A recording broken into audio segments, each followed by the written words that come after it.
Alright, so we'll be going over how to find the author's purpose in a passage. So an overview, in finding the author's passage, you need to identify the type of writing style that the author is using, doing this by means of guiding questions and identifying literary elements and structure. And also too, having a background knowledge of various writing techniques and examples of these is vital. Alright, so understanding the different types of writing, there's 3 different styles and reasons for writing. The first being writing to entertain. The primary purpose of these would be to amuse readers. These can be a happy text or a tragedy, but no matter what, the hope is that they will amuse the reader.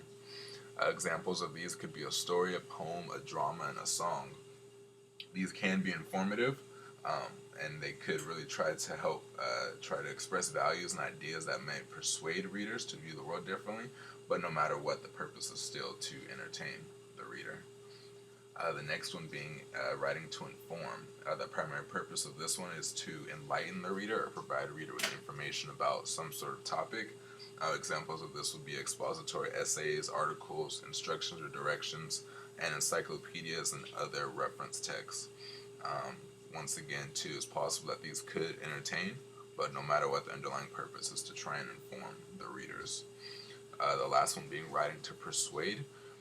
The purpose of this one is to compel readers to take action, convince them of an idea through an argument, or to reaffirm their existing beliefs. Examples could be advertisements, campaign speeches, and persuasive letters or notes of some sort. The same could be true. These can be very entertaining, but nevertheless, the primary purpose is to persuade people to, let's say, for example, persuade a product or service, or to support a specific candidate. So now there's different questions that you want to ask once so now you understand the different types of writing. Now you want to, in analyzing something, you want to ask 3 main questions. The first being, is the text a poem, play, or story? If it's one of these 3, then it's most likely going to entertain the reader. But if it's not, then you're going to want to ask yourself if the information provides a lot of facts and information. If it's a factual and informative text, then it's likely going to try to inform the reader. If it doesn't necessarily do that, then you want to ask, is the text attempting to get the reader to do something? If it contains a lot of arguments and claims, or even a call where the readers are urged to take action, the author's main purpose is likely to persuade. So those are the main 3 questions you want to ask yourself. Also, too, in asking these questions, you want to consider that the passage might actually explicitly give the purpose, so you do want to make sure that you're looking through the passage. Others don't, so they allow for inferences from the reader, which is where those questions come into play. And really understanding the purpose, it helps to better understand the main idea of the passage and what the author is trying to get across. Now you also too want to consider how these following elements relate to the thesis. The first one being word choice. You want to pay attention to powerful words and the connotations or feelings evoked by the usage of certain words. Word placement, what words are introduced or conclude the ideas discussed. Emphasis, what points are specifically emphasized. Are words repeated? Which sentences are more heavily weighted?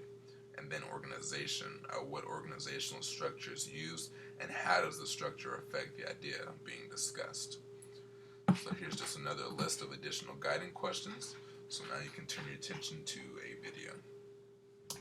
Hey man, what's wrong? I need to get perfect score on my SAT, but this is so hard. What's so hard?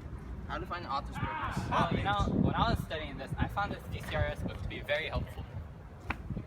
Okay, so the 4 modes of discourse are narration, description, exposition, and persuasion. What are you guys doing? I'm teaching him about the 4 modes of discourse. Like narration and stuff? Yeah. So narration is simply to tell a story, okay? So take that tree for example.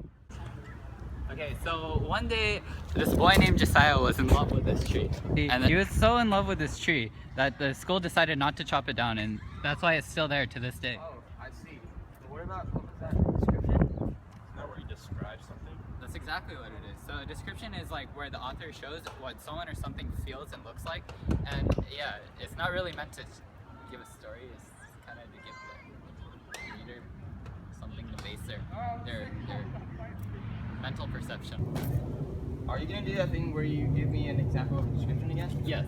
Okay, so Josiah after school was walking down doing this very weird dance while in his blue vest and unmatched shorts right through Adam and Jason's conversation. When did we get here? About got a description ago. Alright, so what's the next one? The next mode of discourse is exposition. Hey, wait, where did we put the DCRS book? Oh, here it is. Okay, so exposition is writing with. So exposition is objective writing purpose to discuss, inform, make clear, or give directions. So, like an instruction manual? Yeah, exactly. Dang. Exposition sounds useful. Isn't there one last mode of discourse? Yeah, the last mode of discourse is persuasion. So persuasion can be broken down into argumentation and persuasion. Argumentation is writing in where like the author kind of defends his own opinion using evidence, and persuasion is where you're trying to convince people to change their opinion about a topic. Yeah, Jason. What's the better candy, M&Ms or Skittles? Skittles. Wait, what? You like M&Ms? Yeah. Okay, so Jason, why do you think M&Ms are better? M&Ms are milky and they taste chocolatey and they taste good. Okay, Jake, why do you think Skittles are better? Because you get to taste the rainbow. Okay, you guys just practice argumentation. What about Okay, Jake, try to convince Jason that Skittles are better than M&Ms. Well, I mean, M&Ms melt in your pocket, and they're made with slave labor. So I mean, and you get to taste the rainbow, like I said. I guess Skittles are better? Okay, good job. All right, thanks guys. I know the modes of discourse now. It'll help me on the ACT. Wait, are we studying for the SAT?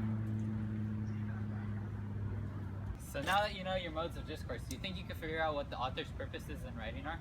To tell a story, to describe, to give information, and to persuade. Good job. We're gonna have so many bloopers. Hey you, Jason, what's wrong? I need to get a 36 in my. Oh, that didn't work. Oh. Hey man, what's wrong? I need to get a 36 in my ACT, but this is so hard. Well, what's wrong? I don't know how to find the author's purpose. Well, you should use this. Keep going, keep going.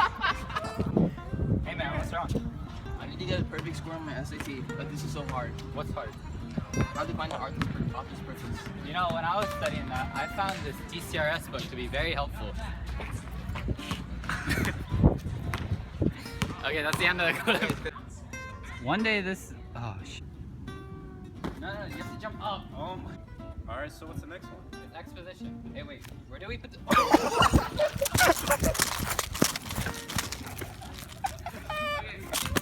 Dude, I said after he asked the question. After he says, where's the discourse? Oh, okay. Where's the After- details? Okay. So exposition is objective writing focused on capitals. So exposition is directive, objective. Oh, he said direct. Okay, now we start. Wait, so what's the better candy, M&Ms or Skittles? Skittles. Wait, what? You like M&Ms? You have to say yeah. Yeah.